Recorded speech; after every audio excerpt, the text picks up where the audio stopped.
নমস্কার বন্ধুরা, পপ কিচেনের তরফ থেকে সবাইকে হ্যাপি হোলি। হোলি যেহেতু রঙের উৎসব, তাই আমিও আজকে একটা নতুন রেসিপি নিয়ে চলে এসেছি বাসন্তী পোলাও করব বলে। তার জন্য নিয়েছি গোবিন্দভোগ চাল, আর আমি চালটাকে নিচ্ছি একটা কাপ মেপে। আমি নিয়ে নিচ্ছি 3 কাপ চাল।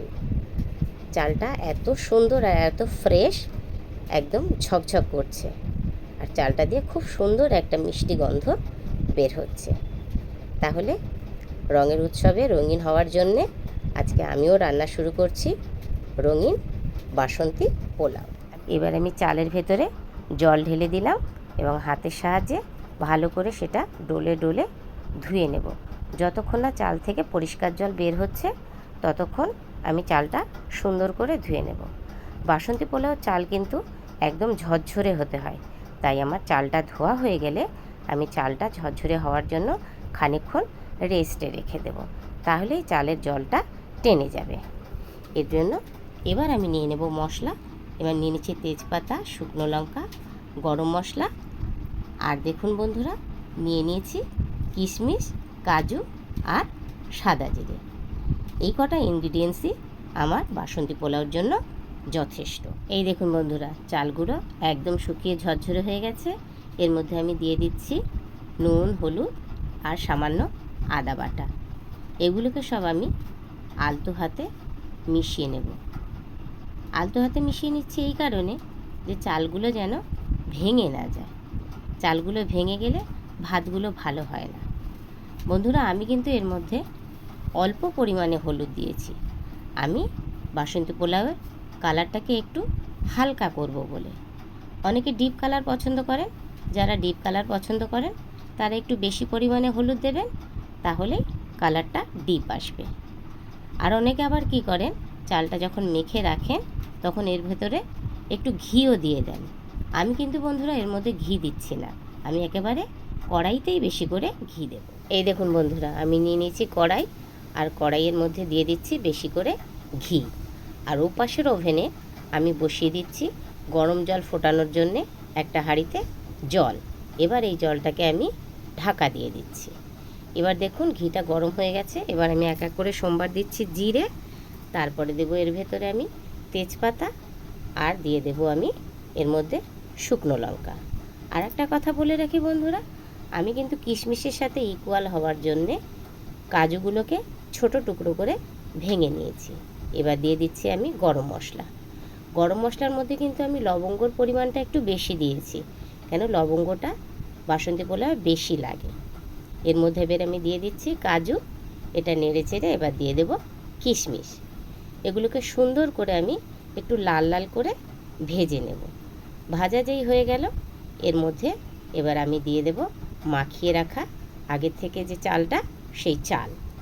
এই দেখুন চালটা দেওয়ার পরে আমি হালকা হাতে সব কিছু মিক্সড করে সুন্দর করে নাড়িয়ে নাড়িয়ে দিচ্ছি, আর চালটাকে ভেজে নিচ্ছি। চালটা বন্ধুরা সুন্দর করে ভেজে নিতে হবে, এবং দেখুন ভাজতে ভাজতেই এর একটা সুন্দর গন্ধ বেরিয়ে এসেছে। চটজলদি এই রেসিপিটা তৈরি করা যায়। নিজেরা তো খেতে পারবেন, এমনকি বাড়িতেও যদি কোনো বন্ধুবান্ধব আসে বা আত্মীয় পরিজন আসে, তাদের সামনে খুব তাড়াতাড়ি এই রান্নাটা করে নেওয়া যায়। দেখুন বন্ধুরা, এদিকে কিন্তু আমার জল ফুটে গেছে। এই দেখুন চালটাকে আমি সুন্দর করে বারবার বারবার করে নাড়িয়ে দিচ্ছি যেন নিচে না ধরে যায়। আর কি করে বুঝবেন যে চালটা ভাজা হয়ে গেছে?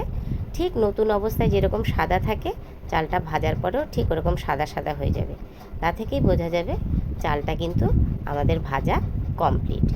এবার দেখুন আমি কাপ মেপে কিন্তু চাল নিয়েছিলাম 3 কাপ, আর ওদিকে জল আমার ফুটিয়ে রেখেছি আগের থেকে। সেই কাপ মেপেই আমি জল দিয়ে দেব 6 কাপ। একদম গুনে গুনে 6 কাপই আমি এর ভেতরে জল দেব। এই জলের পরিমাণটা কিন্তু বন্ধুরা ঠিক যদি মেজারমেন্ট না হয়, তাহলেই ভাতটা একদম গায়ে গায়ে লেগে যায়, সেটা ঝরঝরে হয় না। জলটা যদি আপনারা পরিমাণে ঠিক মেপে দেন, তাহলেই কিন্তু পোলাওটা একদম ঝরঝরে হবে। এটা একটা টেস্টি খাবার, বাড়ির সবাই পছন্দ করে। আত্মীয় পরিজন আসলে তো খুবই খুশি হবে যদি এটা করে তাদের সামনে দেওয়া যায়।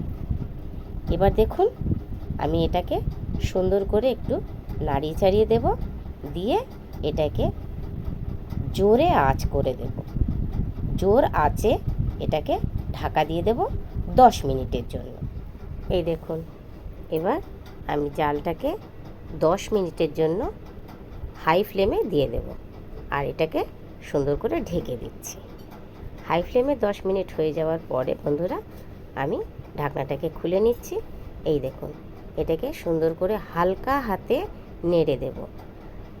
এর কিন্তু নিচে এখনও খানিকটা জল রয়েছে ভিজে ভিজে, এর জন্য ওপর থেকে হালকা করে নেড়ে দেব। আর এটাকে এবার আমি কি করব, ফ্লেমটাকে একদম লো করে দেব। এই লো করা অবস্থাতে আমি আবার 5 মিনিটের জন্য রেখে দেব। তাহলে বন্ধুরা আস্তে আস্তে নিচের জলটা একদম শুকিয়ে যাবে। দেখুন বন্ধুরা পোলাও কিন্তু আমার কমপ্লিট হয়ে গেছে। অনেকে বলেন বাসন্তী পোলাও হোক আর এমনি পোলাও হোক নাকি ঝরঝরে হয় না। দেখুন তো ঝরঝরে হয়েছে নাকি, একটার সাথে একটা লাগছে না। দেখুন একদম ঝরঝরে, পুরো চাল যেরকম ঝরঝরে হয় আমার পোলাও কিন্তু একদম বন্ধুরা একদম ঝরঝরে। দেখুন একটার সাথে একটা লাগবে না। তাহলে সবার দ্বারা কিন্তু এরকম ঝরঝরে পোলাও করা সম্ভব নয়। আপনারা জলটা ভালো করে মেপে দেবেন। চাল আর জলের মাপটা যদি ঠিক থাকে তাহলে সবার কিন্তু এরকম ঝরঝরে আর একদম সুন্দর পোলাও হবে। আর একটা কথা খেয়াল রাখবেন বন্ধুরা, চালটা যখন আপনারা নেবেন চালটা যেন পোলাওয়েরই চাল হয়। অনেক সময় অন্য চাল নিলে কি হয়, মাপটা যতই ঠিক করেন তাহলে কিন্তু পোলাওটা ঠিক ঝরঝরে হয় না। ঠিক যতটা চাল তার দ্বিগুণ আপনারা জল নেবেন। আর একটা জিনিস খুব ভালোভাবে মাথায় রাখবেন যে যখন রান্নাটা বসাবেন তার অন্তত আধ ঘন্টা আগে চালকে সুন্দর করে ধুয়ে শুকিয়ে নিতে হবে, তা নাহলে কিন্তু গায়ে গায়ে লাগবেই। এবার তাহলে বন্ধুরা আমি পোলাও সার্ভ করে দিচ্ছি। দেখতেই পাচ্ছেন কতটা ঝরঝরে আর কতটা সুন্দর হয়েছে। দারুণ সুন্দর একটা সেন্ট বের হয়েছে বন্ধুরা। আমি আজকে পোলাও করেছি মাটন কষা দিয়ে খাওয়ার জন্য। তাহলে বন্ধুরা বাসন্তী পোলাও রেসিপিটা আপনাদের কেমন লাগলো অবশ্যই কমেন্ট করে জানাবেন। আর আপনারা ঠিক আমি যেভাবে পরিমাপ করে দিয়েছি এইভাবে পরিমাপ করে যদি বাসন্তী পোলাও তৈরি করেন একদম মনের মতন আর পেট ভরে সুন্দর স্বাদের পোলাও খেতে পারবেন। যে কোনো অকেশানে কিন্তু আপনারা এরকমভাবে বাসন্তী পোলাও তৈরি করে খেতে পারেন। আমি আজ করেছি হোলি স্পেশাল। রেসিপিটা ভালো লাগলে একটা লাইক তো অবশ্যই করবেন, আর বন্ধুদের মধ্যে এটাকে শেয়ার করে দেবেন। চ্যানেলটাকে সাবস্ক্রাইব করে আশা করছি আপনারা সবাই আমার পাশে থাকবেন। আর দোল আপনাদের সবার ভালোভাবে কাটুক, সুস্থভাবে কাটুক, এটাই আশা করছি। আর সবথেকে বড় আশা করছি যে আপনারা জন্তু জানোয়ারের গায়ে রং দেবেন না। তাহলে আজকের মতন এই পর্যন্ত, টাটা।